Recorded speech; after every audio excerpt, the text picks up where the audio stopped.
And so we find that we can rest in that fact. Rest in the fact that we have demonstrated something about the true man, about true manhood, truth. And that love, the standpoint of love, is the sheer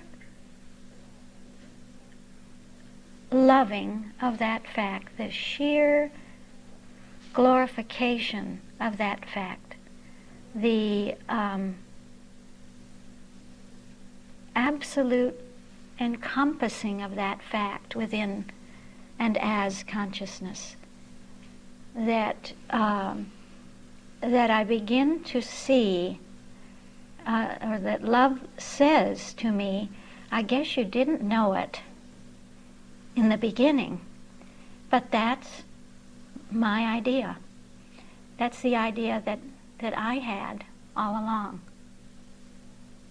is what you have brought forth, is what you have demonstrated, is my idea. The whole thing belongs to my plan. The whole thing is fulfilling the divine plan, the plan of salvation. It belongs to the universal plan of salvation. It's been my plan all along. It's an individual form of my plan, of love's plan, that you have demonstrated. So we can just rest in that. And that's a kind of a glorification, point of glorification. You hear spirit is the adoration and love is the glorification.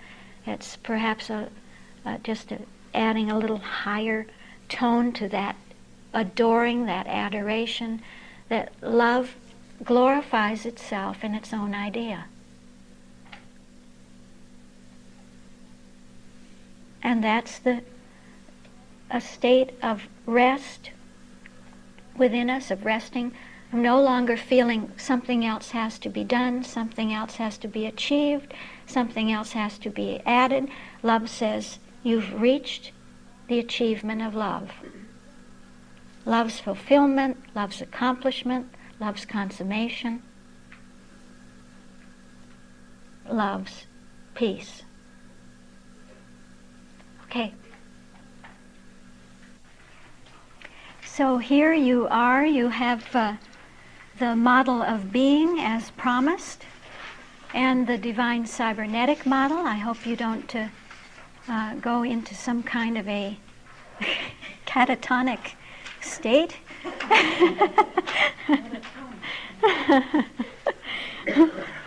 Don't you remember this morning? This morning we were feeling so good about our subject. Now that we've had lunch, we have to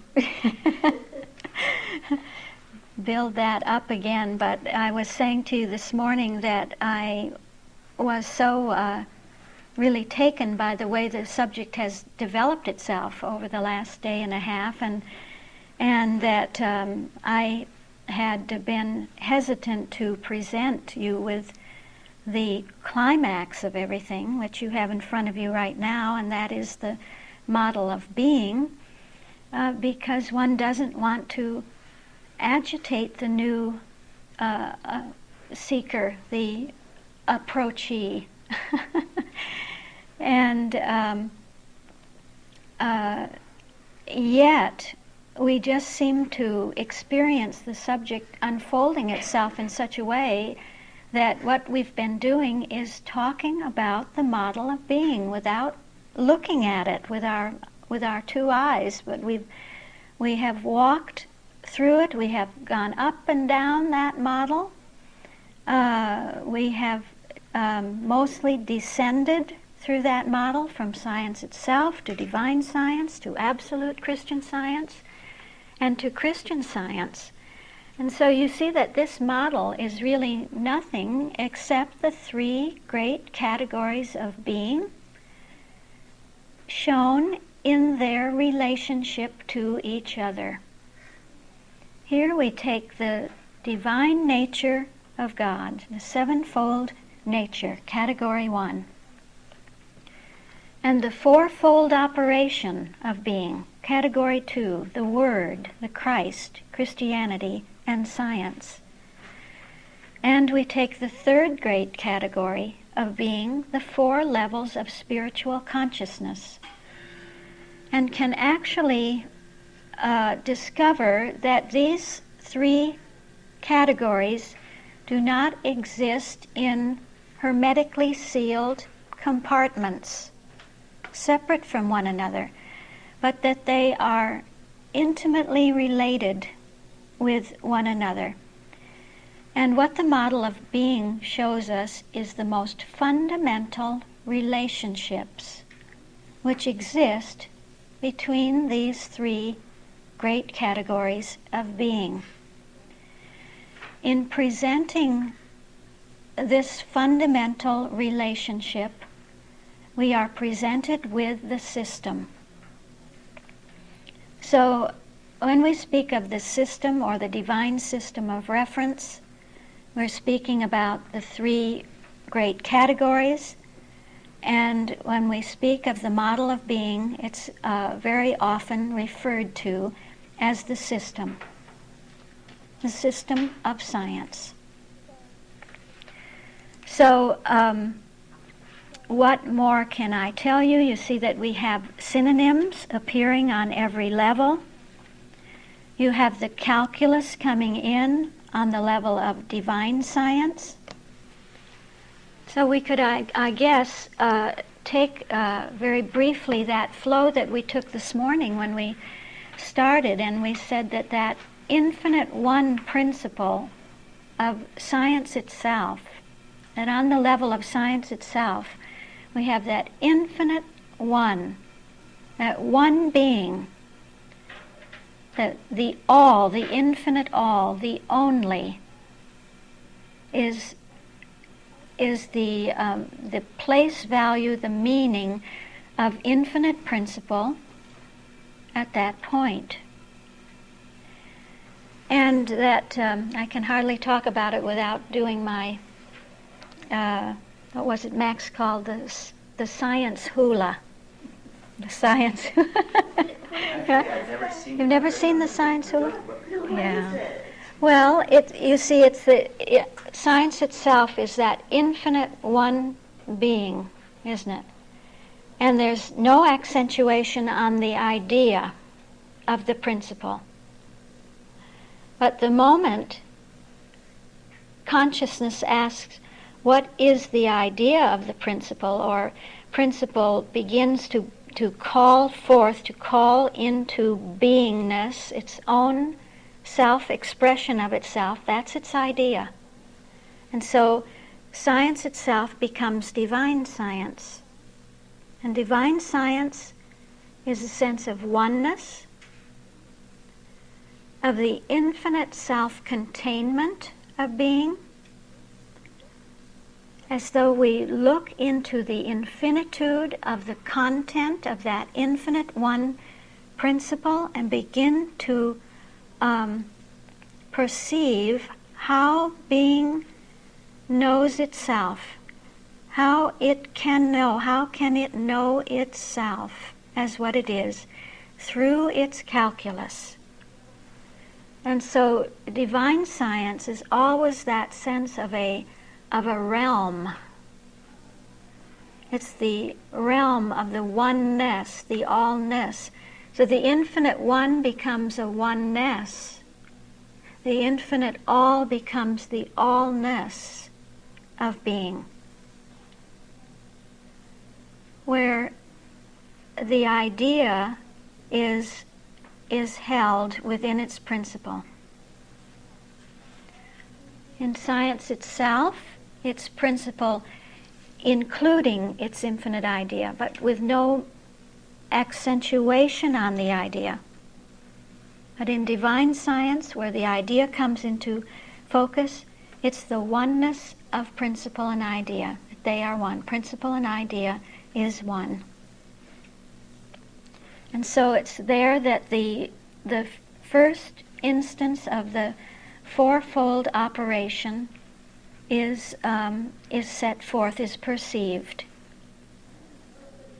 So the infinite becomes divine, expresses itself through its divinity, which is always a movement within being in order to make itself known, to render itself understandable, understood.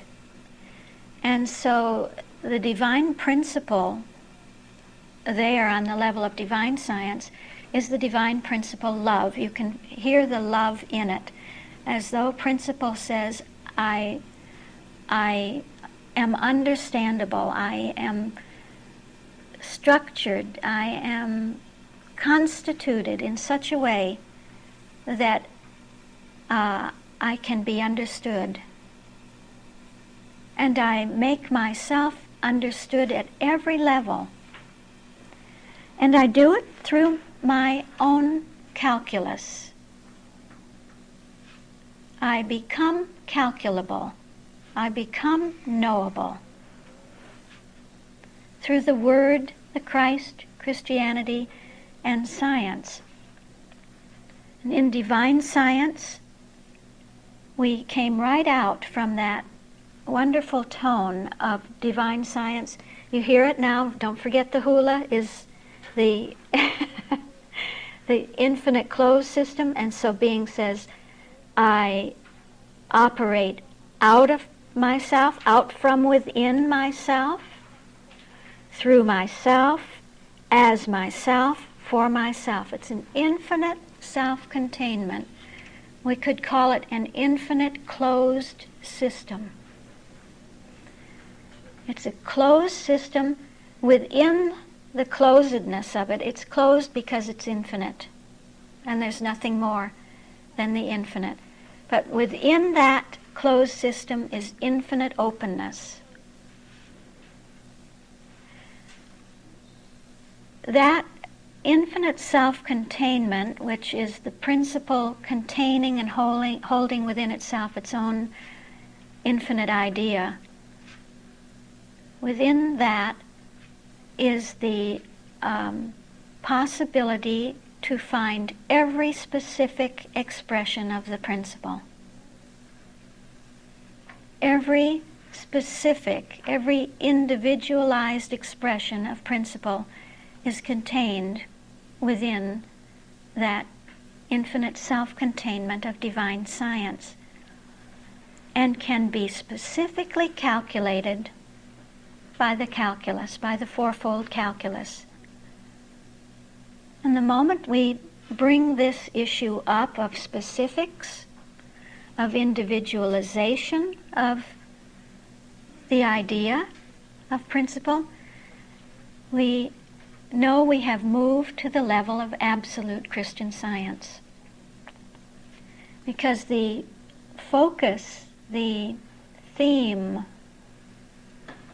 the pedal note, Max Kapler calls it, the pedal note of the level of absolute Christian Science is that one which has to do with ideas, with all of the calculations that are possible by that one calculus. And each one of them having its own identity, its own specificity. You know, when you want an idea to solve a particular situation, you don't just want any idea. You know, it's like in mathematics, if the calculation is 2 plus 2 and I have made a so-called mistake and come up with 5, I don't really care whether 3 and 3 are 6.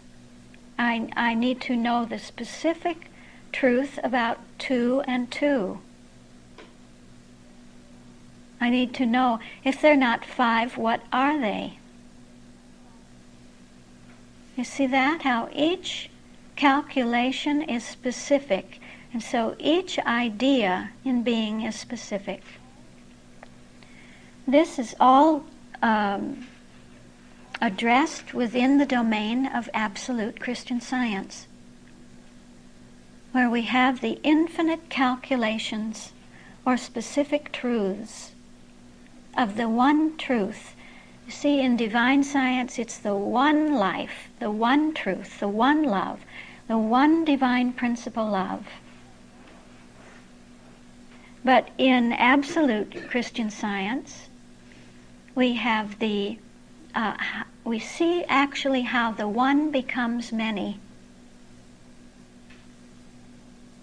and how within the oneness of being are the many. On the level of absolute Christian Science, then, you begin to see that instead of having single synonymous terms depicting a point of intersection, as we had on the level of science itself, we had the infinite principle. If you look at divine science, you see it's at the point of the word of life. With the Christ, it's the Christ truth. In Christianity, it's love. And in science, divine principle, love. And as the calculus makes its descent, as the Christ causes there to be a descent, a coming to the human consciousness, we see that we begin to get combinations of the synonymous terms. If you know the Christian Science textbook, you know that there are many, many instances of these combinations that Mrs. Eddy has employed within the text, and that they are not random, that they are they have very definite place values. And so at the standpoint of the word in absolute Christian Science, it's the combination life, truth, and love. In the Christ, truth, life, and love. In Christianity, life and love, and in science, truth and love. And absolute Christian Science will teach us as we go on in our pursuit of the science of being and the understanding of it, will teach us that each one of these combinations or chords, we could call them a chord because they cannot be split up. They must stand with each other. Life, truth, and love is like a chord with the dominant on life. Truth, life, and love is a chord with the dominant on truth. Life and love has its dominance within life, and truth and love in truth. Each one of these chords is a law, operates as a law. And actually, you've already seen that, haven't you? You recall that you've already had an instance of seeing that law of life, truth, and love. When we were working with the days of creation, we said that in each day there was a sense of let there be, let there be. And we said that was an impulsion within the law of the word order, an impelling sense within the law of the word order, the impulsion of life. And in each day we saw that the actuality and the factuality of each day was coming forth, that each day was factual, was actual. And so we touched the truth tone, that law of life, truth, and love. And we said, and every one of those days is a fulfilled sense, has a fulfilled sense in it, is fulfilled. So it's a let there be, and there was, and it was good. Life, truth, and love. So life, truth, and love is the law of impulsion behind what we see at the further level of Christian Science. You see, if you look at the further level, right below life, truth, and love is the word order. And wherever you find the word order, behind it stands life, truth, and love. So you have two laws working together there. We've already seen these two laws working together, life, truth, and love impelling mind, and to be mind at the greatest state of perfection, in all its perfection. Life, truth, and love impelling spirit, and to be spirit in perfection, at the point of perfection. So with each one of those seven, this is called a law of interdependence. Together they comprise a law of interdependence. Absolute Christian Science works interdependently with Christian Science.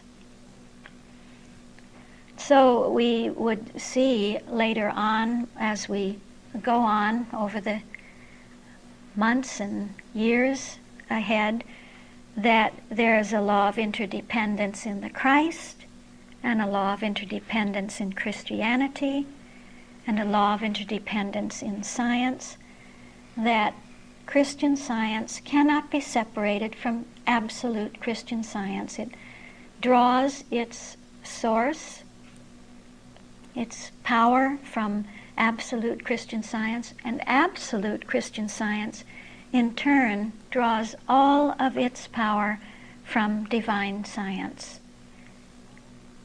And we are always looking at the calculus, always watching the calculus, observing how it is working in either in one way or another way. Is that so difficult? Was that difficult? Yeah.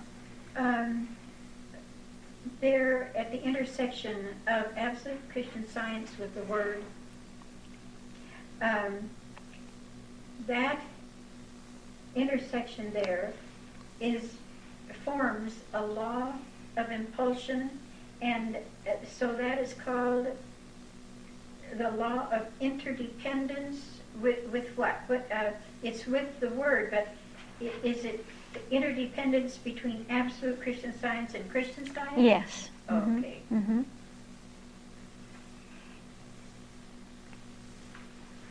Yeah. Any other questions? The second, you said there were two laws, the law of interdependence. Well, actually, I said that if you take the law of life, truth, and love, and the law of the word, order, and whenever we say order, you know at once this is the level of Christian Science. Oh, It's only on the level of Christian Science that you find orders. The four orders. The word order, the Christ order, the Christianity order, and the science order are only found on the level of Christian Science. Otherwise, we would say the Word in absolute Christian Science, the Christ in absolute Christian Science, and you would know that that is not an order. They are chords, so to say, or combinations on the level of absolute Christian Science. So you have those four orders, and those orders are laws. They are the laws of on the level of Christian Science, which in turn work interdependently with the four laws on the level of absolute Christian Science. And all have come forth from within the oneness of the law of divine science. So on the level of divine science, you don't have four laws. You have one fourfold law.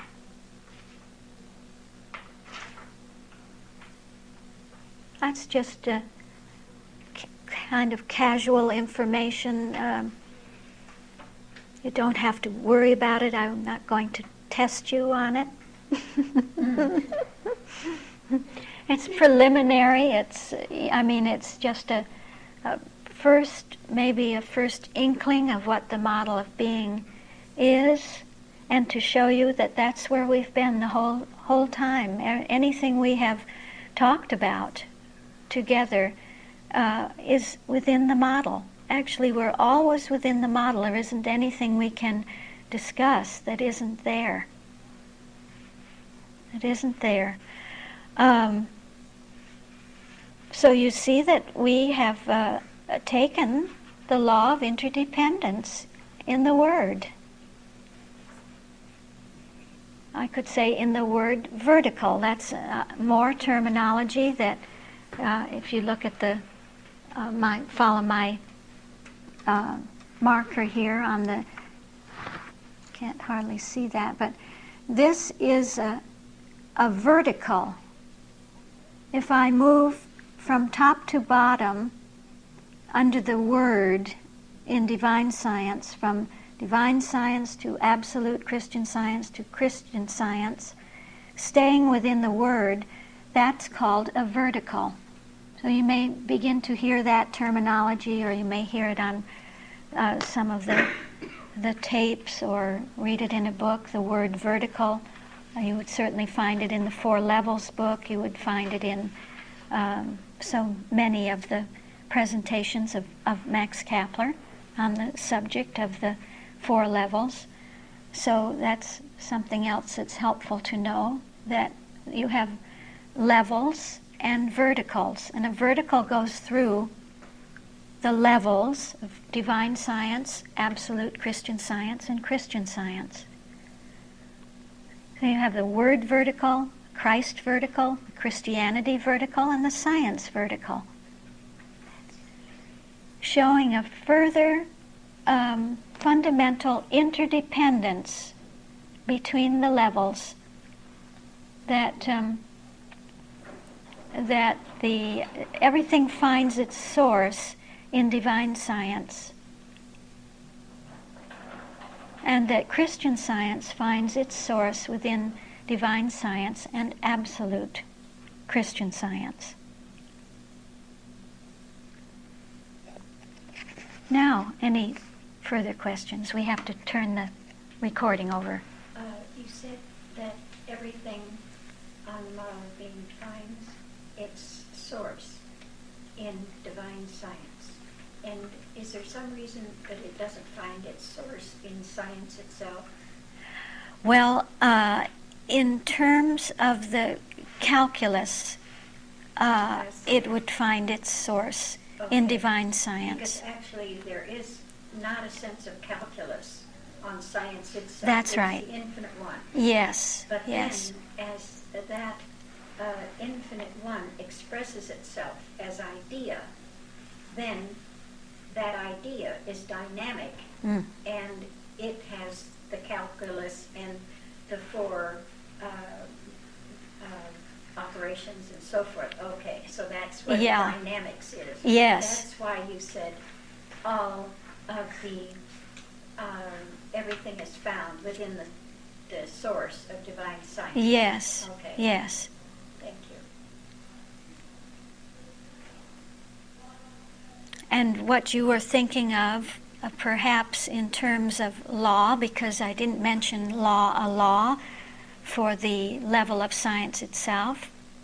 Actually, I didn't want to confuse you or muddy the waters, but there is also a law on the level of science itself, that being is its own infinite being.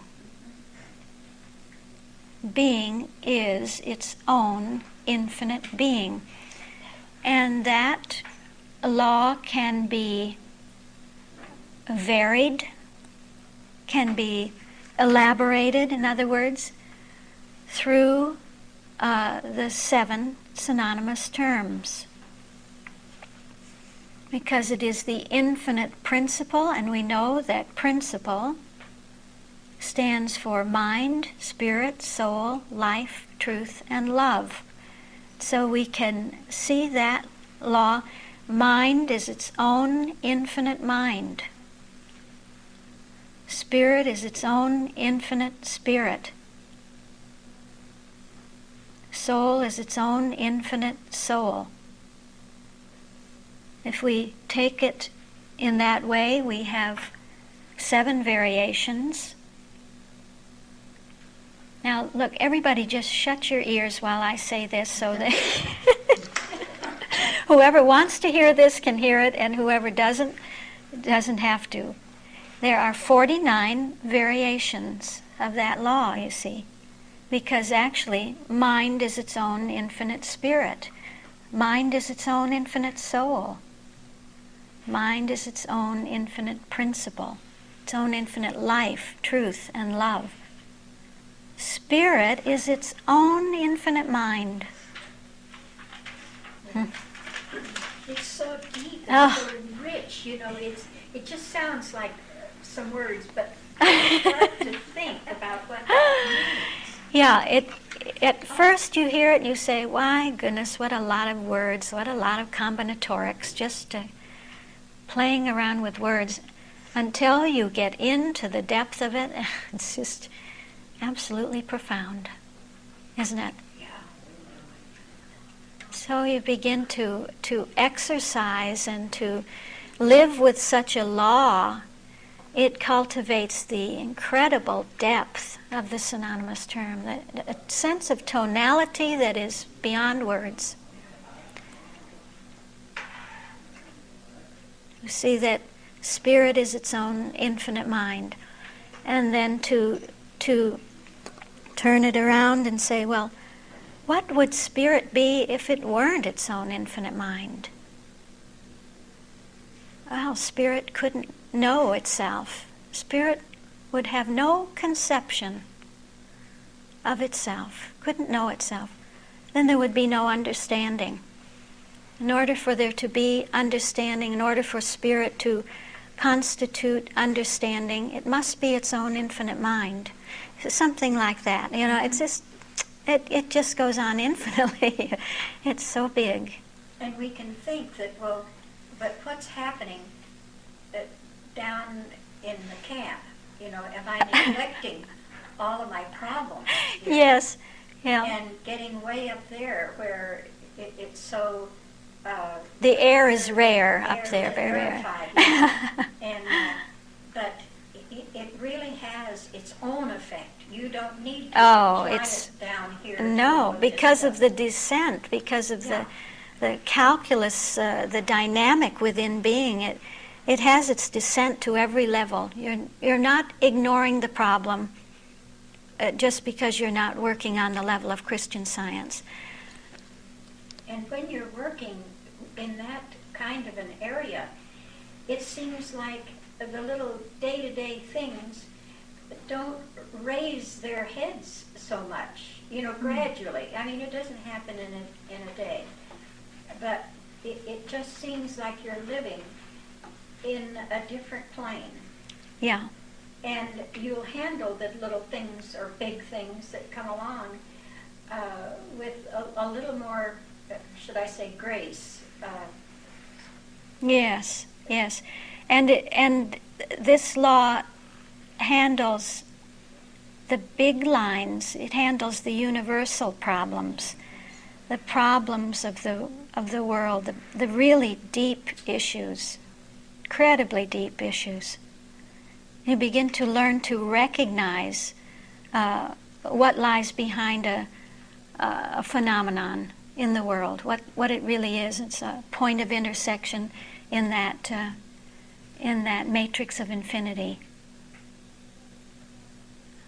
Well, I'm sorry if we took a few minutes to look into heaven.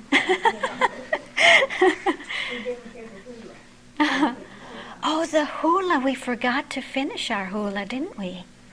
Huh? Finish what? The hula. Oh, yes. Did you have a question? Did you want to say something? Well, something you just said really piqued my interest. How would you said everything every phenomena that is going on, you can place in this matrix or grid or this divine calculus. How would you explain what's going on with our government and our president right now? Where Oh, she's putting me on the spot. where would that fit into this whole thing? And I think it's an important question because we're all struggling with what is going on right now with the downward trend, the moral decay, you might say, that is going on in our highest office. Just right on the spot, I wouldn't be able to say. I would want to get quiet. I would want to really take quiet time and listen. And what I would be listening to would be the categories. And but just superficially, it's very much seems to be, of course, an issue of principle, doesn't it?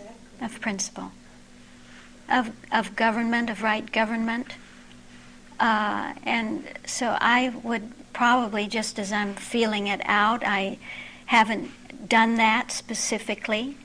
I haven't taken that specifically, although it works both ways, that you find yourself reading situation. It's divine mind reading. That's divine mind reading that would know what that problem actually is. And so we really begin to read the divine mind and with the divine mind through the categories and a consciousness, a tonality consciousness of the categories can do that reading. The more we are tuned and toned, attuned and atoned and one with the synonymous terms and their ideas, and we begin to know those synonymous terms at all their levels, what they are at all levels, we're building up the mind of Christ within us. We are building the divine mind within us, that we have the same mind as the mind of Christ, the one mind. And that's the only mind that can read correctly. If we read with anything else, we just risk reading incorrectly. We're sure to read incorrectly if we don't read with the divine mind. So I guess what we were trying to say is that law of science itself, which we can't start with, by the way, we can't start with it, but we can begin to at least know it's there and to want to know more about it and to realize that that as we do culture and cultivate and ponder and love and adore and put on this mind, that we approximate that consciousness of science itself, which is an accurate, I don't know what you'd call it, a reading method, a reading device, a divine mechanism, that isn't the right word, mechanism isn't the right word.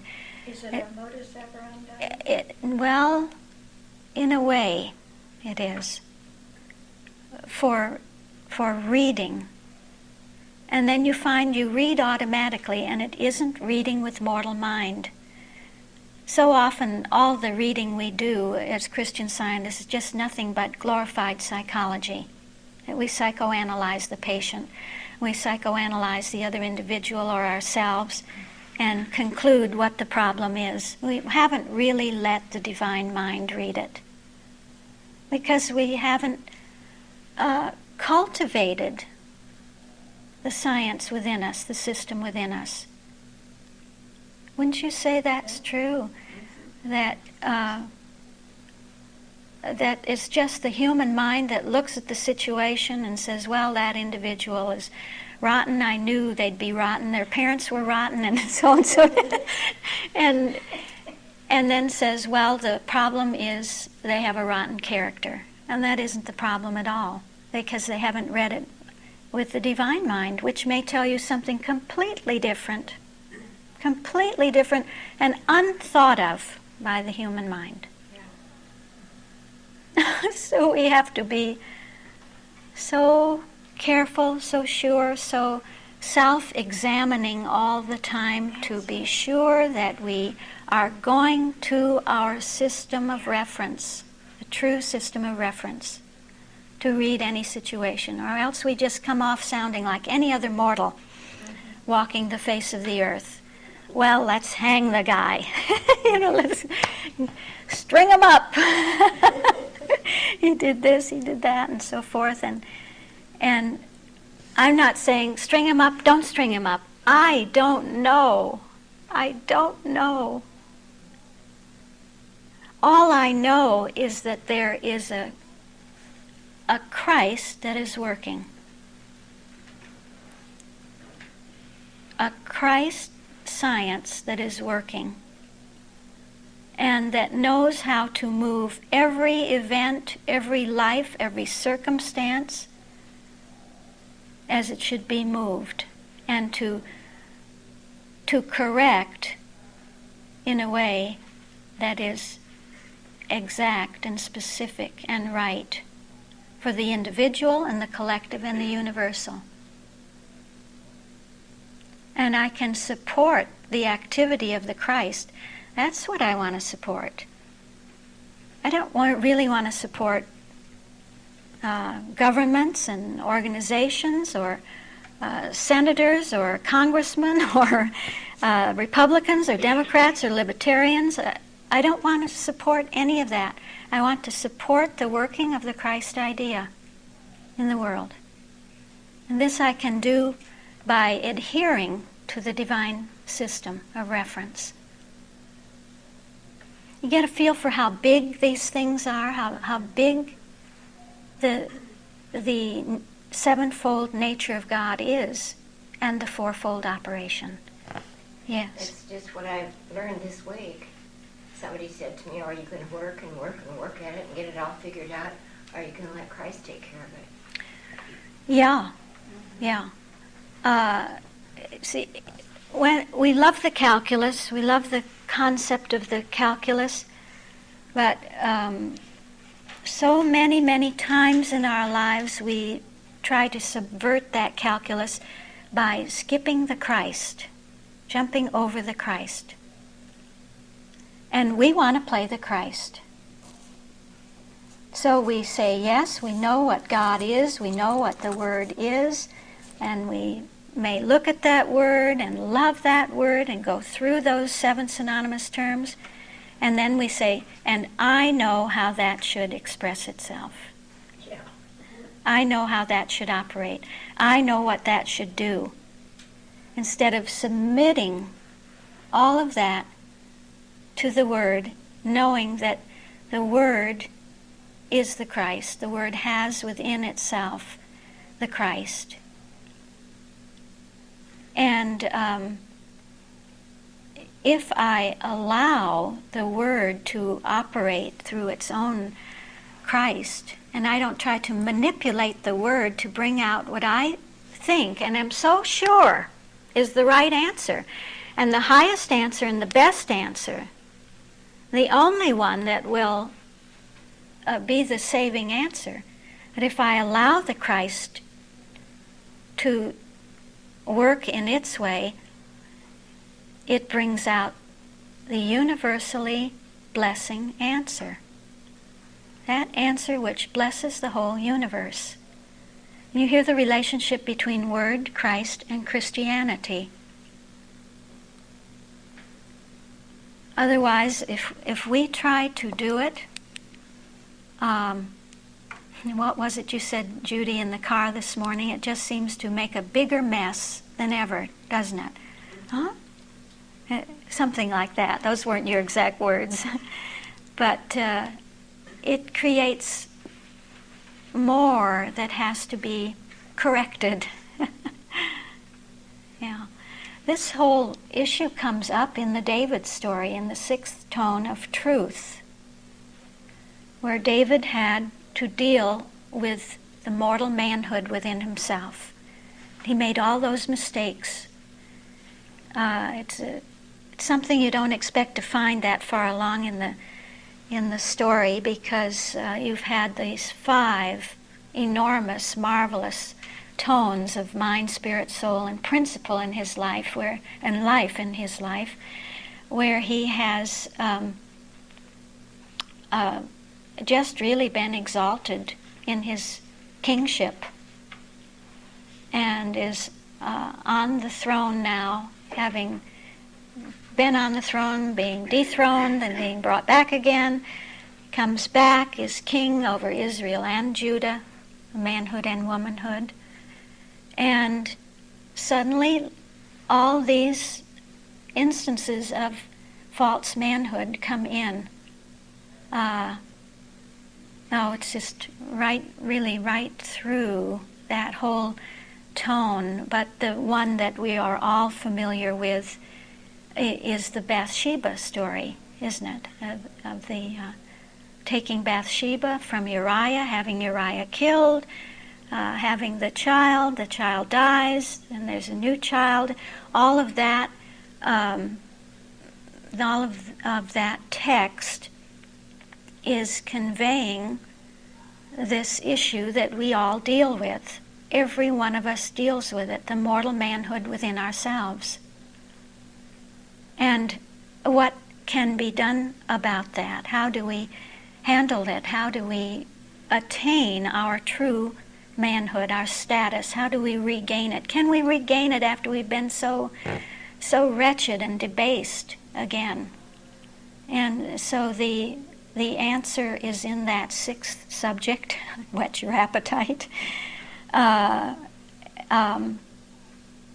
And David repents. He genuinely repents and has everything restored to him.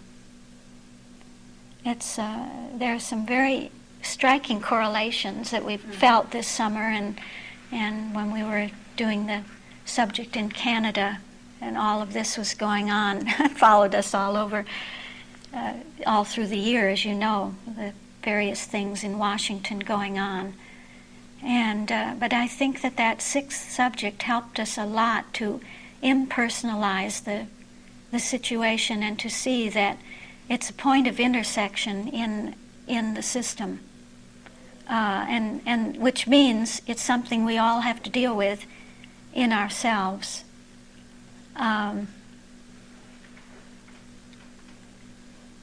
This issue of the Christ is a tremendous thing. It's amazing how much, as Christian Scientists, we don't know about the Christ. We don't know. We don't know the translation, the Christ translation, on page 115 and 116 of the textbook. And we don't know what it means. We hardly, probably most or many scientists wouldn't be able to even say what it is, what that translation is, let alone understand that it's the whole modus operandi of the Christ. It shows how the Christ works, and how the divine mind works, how the divine mind translates and retranslates. It shows us not only that depravity must be dealt with, but that a false morality within ourselves has to be dealt with. That a moral sense within us that has not come forth from the first translation, but that is only a humanly moral sense, must go, and must be replaced by the divine morality, a true morality. And that goes on through the Christ translation. Otherwise, Christian Scientists are no different than any other Christians. Christians, the Christian religions and their followers were no different than any of the others. Without the understanding of the way that Christ works. Mary Baker Eddy gave that. She gave that to us, to the world. No one else has ever been able to present the modus operandi of translation, what translation is, what translatability is, how multidimensionality takes place, how the one becomes the many, how the one comes to the specific, how the general becomes specific, and what that implies for the human, giving up of not only depravity, but a false morality. A false morality is depravity, actually. It's another state of depravity to think, I know what is right, and I know what is good, and I know how things should happen, what should happen. And you can perhaps feel, just from our talking about it, that if we can let that go and let the Christ work and operate, it is so enormous, so big, that idea, that Christ idea. Far, far, far bigger than any moral sense within us could ever imagine.